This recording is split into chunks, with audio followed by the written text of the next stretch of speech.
सत्संगत जी, प्रेम से कहना धन निरंकार जी।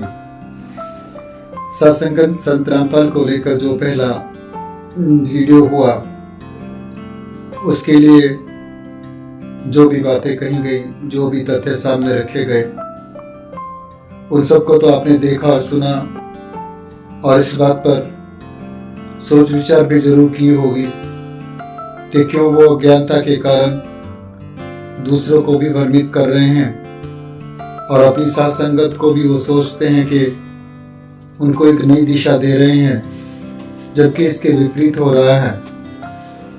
तो इसी तरह से आज बात करेंगे कि संत रामपाल जी का जो सतलोक को ले जाने का मार्ग है वो क्या है। वो उन्हीं की जुबानी हम सुनेंगे और उसके बाद फिर उसके जो भी भाव हैं उनको भी एक्सप्लेन करेंगे, उनके बारे में भी आपके सामने वो जो भाव है उनको साझा किया जाएगा।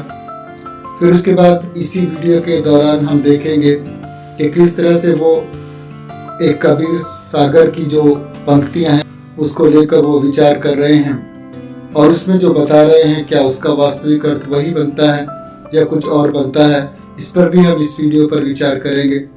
और सबसे अंत में फिर एक और गया दास को कि इसके बारे में आप बताओ। ये देखिए, यहाँ पर भी कबीर साहब के बारे में कहा गया है कि कबीर ही पूर्ण परमात्मा है, तो उसके बारे में भी जिक्र करेंगे। तो आइए सबसे पहले सुनते हैं कि कबीर पंथी के गुरु ये संत रामपाल किस तरह से अपने अनुयायियों को भ्रमित करके या उनके सहारे वो कैसे कुंडली जागरण करते हुए सतलोक की यात्रा पर लेकर चलते हैं। आइए हम इसी के बारे में अभी सुनते हैं संत रामपाल जी की वाणी के द्वारा ही उस वरदान को। वहाँ पर गणेश जी की चौकी है, वहाँ बैरियर है, तो वहाँ जाकर के यहाँ आपके अकाउंट क्लियर, सारे क्लियर पाओगे और आपको तुरंत रास्ता दे दिया जाएगा। चलो जी जाओ, आप कागज पूरे आपके जाइए। फिर आप आओगे सावित्री ब्रह्मा जी वाले कमल में, जिसको अधिष्ठान चक्र कहते हैं, स्वाद चक्र भी कहा है। कमल में आओगे विष्णु जी के कमल में, फिर यहाँ से भी आप आगे चलोगे कि आपका अकाउंट क्लियर। एक ईश्वर की जानकारी रखने वाला जो सत्य का वक्ता बनता है, और होना भी चाहिए, क्योंकि जब तक सत्य को बताने वाला सामने नहीं होगा तब तक हम किसी निर्णय को कर ही नहीं पाएंगे। लेकिन वो फिर किस तरह से वो उन चक्रों को जागृत करते हुए फिर आपको कहां पर वो लेकर जा रहे हैं। और उसके बाद फिर एक पड़ाव वो भी आता है कि जब बिल्कुल वहां पर बिल्कुल फाइनल हो जाता है कि अभी आपके कागज तो पूरे हो गए हैं। जब आप त्रिकुटी पर पहुंचोगे वहां परमात्मा मिलेंगे इस दास के, गुरु को मानुष नहीं जाने। चलिए, कुछ करते कराते सुनते सुनाते हुए हम लोग इन चक्रों से बाहर निकलकर त्रिकुटी पर पहुंच गए। और त्रिकुटी पर जाने के बाद में क्या होता है ये आप इन्हीं की जुबानी सुन लीजिए, उसके बाद हम बात करेंगे। तो आपके वहां बुक में लिखे जा रहे परमात्मा वाले स्थान के पास आपकी एक अलग से बेड है, आपकी बही है, आपका अकाउंट खुला हुआ है, एक फैक्स वहां जाता है। यहाँ तो मैप है, वहां ओरिजिनल चीज है। गुरुजी, यहाँ पर एक बात का थोड़ा संशय हो रहा है। आपने कहा कि जो आपके यहाँ पर लिखे जा रहे हैं कर्म, जो आपकी अच्छाइयाँ लिखी जा रही हैं, वो तो सभी कहते हैं कि हाँ, अच्छाइयाँ बुराइयाँ तो परमात्मा सभी के ऊपर वो नज़र रखे हुए है। तो लेकिन ये फैक्स भेजने वाली जो पद्धति है ये पहले कभी दास ने सुनी नहीं। क्या ऊपर भी सब कुछ डिजिटल हो गया है कि इधर से संत रामपाल जी महाराज को एक फैक्स भेजेंगे और ऊपर वो सतलोक में पहुंच जाएगा, और जब वो सतलोक में पहुंच जाएगा तो वहाँ पे लिस्ट होगी भक्तों की बहुत बड़ी, तो उनको पार किया जाएगा। तो क्या ऐसा भी सुविधा वहाँ पर हो चुकी है कि यहाँ से आप फैक्स भेजेंगे तो वो एकदम से वेरीफाइड हो जाएगी कि हाँ ये संत रामपाल जी ने भेजी है, तो इसमें कोई नानुकर करने की ज़रूरत नहीं है, क्योंकि पूर्ण परमात्मा तो धरती पर ही है। फिर वो तो स्वर्ग में आए या धरती पर जाए, चाहे वो सतलोक का चक्कर काटे या तीनों लोकों में भ्रमण करते रहें, क्या फ़र्क पड़ता है, उनको तो कोई रोक टोकेगा ही नहीं। और फिर आप अपने अनुयायियों के लिए तो वो फैक्स भेज ही रहे हैं शायद यहीं से। अगर आप नहीं भेज रहे हैं तो फिर बताइए कि ये फैक्स कौन भेजता है सतलोक में, जहाँ पर इनके कर्मों का हिसाब होता है। ये समझ लेना हमें भगवान मिल गया, और फिर गुरु जी को परमात्मा के तुल्य मानना पड़ेगा, तब आपकी प्रॉब्लम सोल्व होएगी। ये बात तो सही है कि गुरु को भगवान के तुल्य मानना चाहिए, लेकिन इसी बात के लिए पिछली बार आपने विरोध किया था। निरंकारी जीवन शिक्षक जब किताब आपके हाथ में थी तो उसमें आपने कहा था कि ये क्या मंत्र देते हैं, तू ही एक निरंकार, मैं तेरी शरण, मैनू बख्श लो, और भगवान कोई नहीं है, बस ये जो गुरु आता है उसी को भगवान मान लो। और अब आज अपने लिए आप इस बात को कह रहे हैं कि बस गुरु को भगवान के तुल्य ही मानना है। यहाँ तक की तो बात हमें भी समझ आ गई और सभी को आती है, क्योंकि जो ज्ञानदाता होता है, जो गुरु होता है, सतगुरु जो होता है, वो तीनों लोगों का स्वामी कहा जाता है। तो उसको परमात्मा मान लेना, ये तो बहुत अच्छी बात है। ये समर्पण का विषय है, ये अपने धैर्य का भी विषय है, और ये अपनी आस्था का भी विषय है कि जो गुरु हमें ज्ञान दे रहा है हम उसे भगवान के बराबर ही माने। लेकिन उससे आगे आप क्या कह रहे हैं, इन शब्दों का शायद आपने ध्यान ही नहीं दिया। किसी भी गुरु ने आज तक ये बात नहीं कही जो आप अब कह रहे हैं। भले ही पुण्यात्मा गुरु भगवान नहीं है, ये दास क्योंकि मालिक आए थे वो तो भगवान थे ही, वो भी गुरु थे, हमने उनको भी भगवान नहीं माना। लेकिन इस दास को आपने भगवान मानकर ट्रीट करना पड़ेगा, तब आपको सफलता मिलेगी। ये क्या, ये कौन सी बात हो गई कि जब तक आपने कबीर दास को भगवान नहीं माना, उनको गुरु ही मानते रहे, उनको तब ये नहीं पता चला कि परमात्मा जो है, कबीर जब आए थे वो एक गुरु के रूप में थे, सतगुरु के रूप में थे, और सतगुरु को ही आप गुरु नहीं, भगवान नहीं मान पाए। लेकिन आपने नहीं माना, लेकिन आज आपके अनुयायी आपको भगवान मानना पड़ेगा, ऐसा ट्रीट उनको करना पड़ेगा कि तुम ही भगवान हो इस पृथ्वी पर। तो जब संत रामपाल भगवान हो गए तो उनको जबरदस्ती अपने अनुयायियों को ये कहने की क्या जरूरत है कि ये तो तुम्हें मानना ही पड़ेगा, ऐसे ही ट्रीट करना पड़ेगा, तभी जाके तुम्हारा कल्याण होगा। धन्य है प्रभु आपकी भक्ति। मैं वो परमात्मा हूँ जो आपकी आयु भी बढ़ा सकता हूँ। कभी कभी ये ऐसे वाक्यात हमने रामायण के अंदर जब रामलीला होती थी तब सुने थे कि मैं ही ब्रह्मा, मैं ही विष्णु, मैं ही शेष महेश।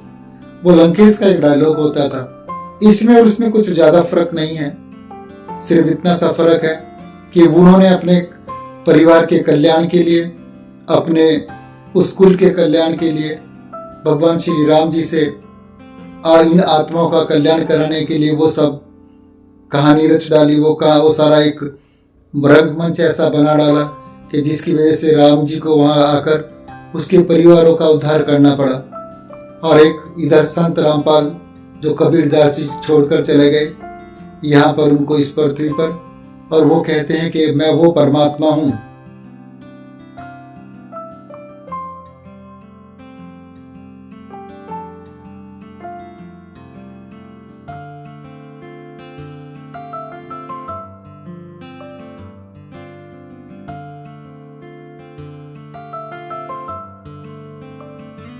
पहले चैप्टर में आपने देख लिया कि किस तरह से वो एक जमीन से लेके आसमान यानी कि सतलोक तक की वो यात्रा किस तरह से हो रही थी, और उसमें क्या क्या रहा। फिर बाद में 2 आह्वान भी हुए, 2 एक चुनौतियां भी दे डाली पूरे संसार को कि मैं चाहूँ तो तुम्हारी आयु बढ़ा सकता हूँ। खैर ये पिछला चैप्टर था, इसको हम अब ज़्यादा नहीं दोहराएंगे। अब सिर्फ बात करते हैं उस चीज़ के लिए जो सेकंड अध्याय, जो हमारा चैप्टर जो सेकंड शुरू हो रहा है, उसमें क्या है कि उसमें हम कबीर सागर के बारे में बात कर रहे हैं संत रामपाल जी। और कबीर सागर में कुछ 1-2 है, आपको थोड़ा वो सुनना पड़ेगा।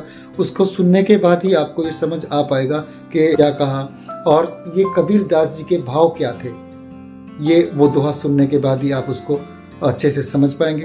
तो आइए चलते हैं रामपाल जी के सामने और सुनते हैं उनके मुखारबिन से उस दोहे को और उस शब्दों को, और फिर निकालते हैं और सुनते हैं उनका अर्थ। कबीर सागर संपूर्ण 11 भाषण है, बहुत पुराना। यहाँ देखिएगा कबीर सागर में जो बात लिखी हुई है उसी के बारे में अभी ये जिक्र कर रहे हैं कबीर सागर। और इन्होंने ये भी कहा कि ये बहुत पुराना ग्रंथ है जो इनके हाथ में है इस वक्त, और इसका कोई एक पेज खोलेंगे उसमें एक शब्द है उसको पढ़ेंगे और पढ़ने के बाद उसमें खामियां किस तरह से निकालते हैं आप सुनिए और देखिए। कबीरपंथी भारत पथिक स्वामी युगलानंद बिहारियान बौद्ध और ये बौद्ध सागर है।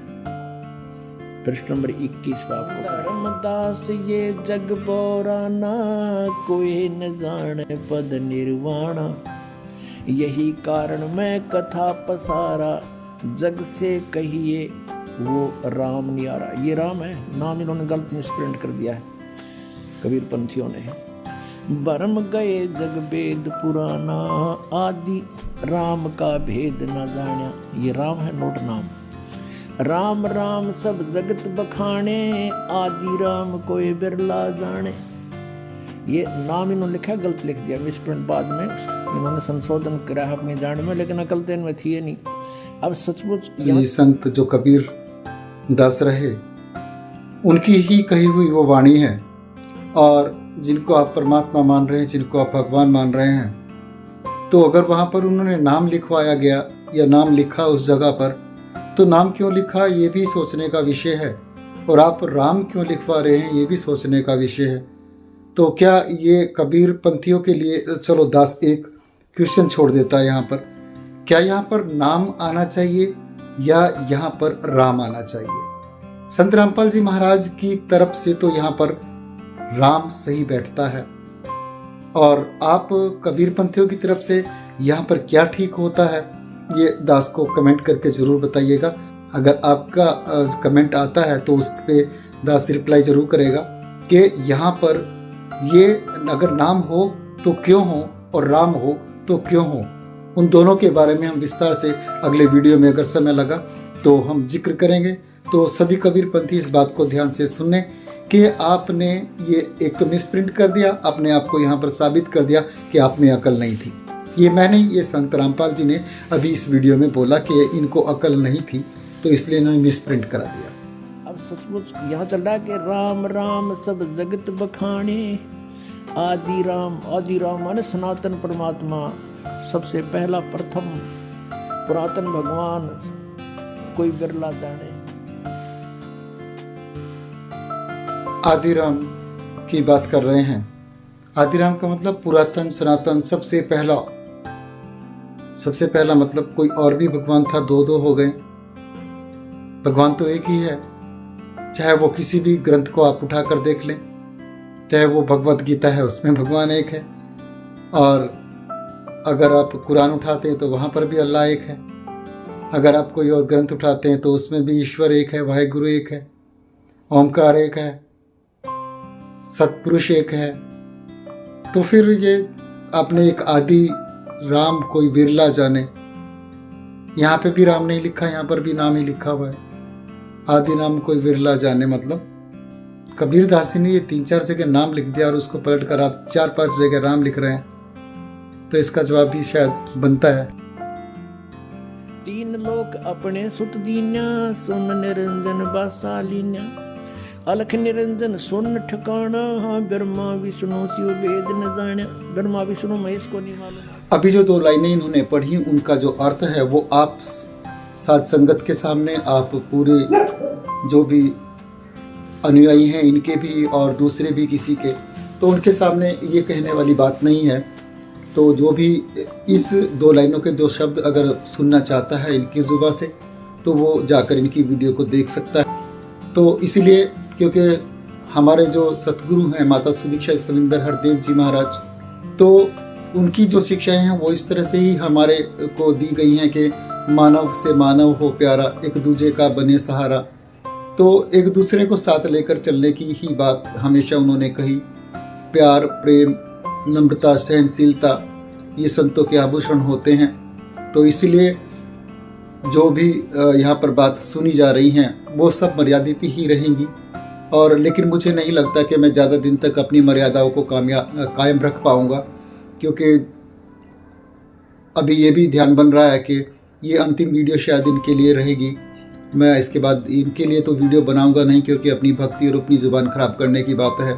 हाँ, इनको अगर अकल आ सकती है तो आ जाए, जो समझदार हैं वो समझ सकते हैं कि जो अज्ञानता है वो कितनी ज़्यादा दिलो दिमाग पर छाई। अवगत से चल आया अवधूत हे गोरखनाथ, मैं अवगत से चला आया, जिसके बारे में कोई नहीं जानता। तेरा ब्रह्मा जानता, ना तेरा शंकर जानता।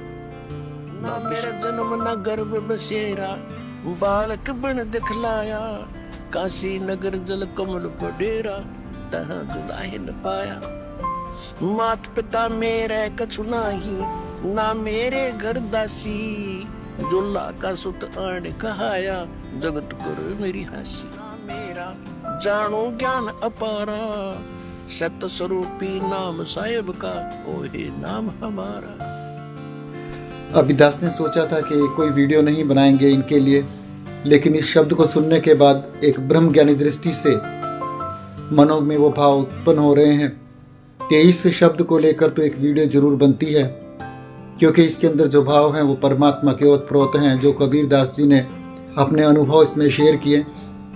एक तो यहाँ पर इस बात से पर्दा हट जाता है परमात्मा का स्वरूप के बारे में, दूसरे एक भ्रम और है वो भी निकल जाता है कि जो लोग ये समझते हैं कि जो कबीर दास जी थे वो एक केवल प्रकाश पुंज थे, तो कबीर दास जी ऐसे नहीं थे। ये इनकी एक बात मिथ्या है। जब इस शब्द के बारे में अच्छे से सुनेंगे, अंतर्मन से उन शब्दों की व्याख्या जब की जाएगी, तो आपको उस बात का भी एकदम से वो स्पष्टता आ जाएगी कि कबीर दास जी हमारे जैसे ही एक मानव शरीर में थे, तो ऐसा ही शरीर उनका भी था। लेकिन यहाँ कौन से और किस शरीर की वो बात कर रहे हैं, जिसको ये अज्ञानी लोग ये समझ बैठे कि वो तो केवल एक प्रकाश पुंज थे, उनका तो शरीर नहीं था इस तरह का जैसा हमारा है। तो यहाँ ये शब्द इतनी गहराई के साथ लिखा गया है कि जिसका जिक्र करने का मन बहुत है और वो किया भी जाएगा। लेकिन इन्होंने जो अज्ञानता की है वो इससे आगे देखिए कि वो क्या कह रहे हैं, कि कबीर दास जी ने क्या कहा है इस शब्द के लिए, वो भी सुन लीजिए। चाम लहू ना मेरे, वो जाने सतनाम उपासी। तारण तरण अभय दाता, मैं हूँ कबीर अविनाशी। अभी आपने सुना कितनी चतुराई के साथ इन्होंने इस शब्द के भाव को ही मोड़ दिया। केवल एक शब्द लगने से ही ये शब्द का पूरा मूल अर्थ जो था वो बिल्कुल डिफरेंट हो गया, बिल्कुल बदल गया, बिल्कुल चेंज हो गया, उसके भाव अलग हो गए हैं। यहाँ पर लिखा हुआ है, तारन तरन अभी पद दाता, कहे कबीर अविनाशी। यानी कि कबीर दास जी यहाँ पर उस ईश्वर की बात कर रहे हैं, परमात्मा की बात कर रहे हैं, जो जमता मरता नहीं है, आता जाता नहीं है, हमेशा से कायम दायम पूरी सृष्टि के अंदर है, रसा बसा है, जो हर पल हर जगह मौजूद है। कह रहे हैं कि ये जो सबको तारने वाला है वो परमात्मा कोई और ही है, वो मैं नहीं हूँ, वो कोई और है। मैं सतगुरु मान लेते हैं, सतगुरु के रूप में आकर इस परमात्मा का वो बोध कराते हैं। तो जो बोध कराने वाला है उसको हम परमात्मा के तुल्य नहीं बल्कि हम परमात्मा ही मानते हैं, उसको साकार रूप मानते हैं। लेकिन यहाँ पर इन शब्दों का एक ही शब्द से, कहे और मैं, से कितना अर्थ परिवर्तन हो गया आप समझिए। तरन अभिपद दाता, कहे कबीर अविनाशी, ये तो कबीर दास जी ने कहा। लेकिन संत रामपाल जी महाराज क्या कह रहे हैं, तारन तरन अभयपद दाता, मैं कबीर अविनाशी। एक मैं लगने से पूरे शब्द का बंटाधार हो गया, पूरी भावनाएं बदल गई, पूरे अर्थ बदल गए। यहाँ पर उन्होंने तो कहा कि परमात्मा कुछ इस तरह से, परमात्मा के बारे में जिक्र कर रहे हैं, परमात्मा के बारे में कबीर दास जी समझा रहे हैं कि परमात्मा ऐसा है। लेकिन रामपाल जी कहते हैं कि नहीं, कबीर साहब ऐसे हैं। और कबीर साहब जी इस बात के लिए कह रहे हैं कि कहे कबीर, वो गवाही दे रहे हैं इस चीज़ की कि जिसका जिक्र कर रहे हैं वो ऐसा है, उसको खोज लो। ये आत्मा का जो प्रियतम है वो कुछ इस तरह से है, ऐसा उसका स्वभाव है, ऐसी उसकी रूपरेखा है, वो इस तरह से कायम दायम है।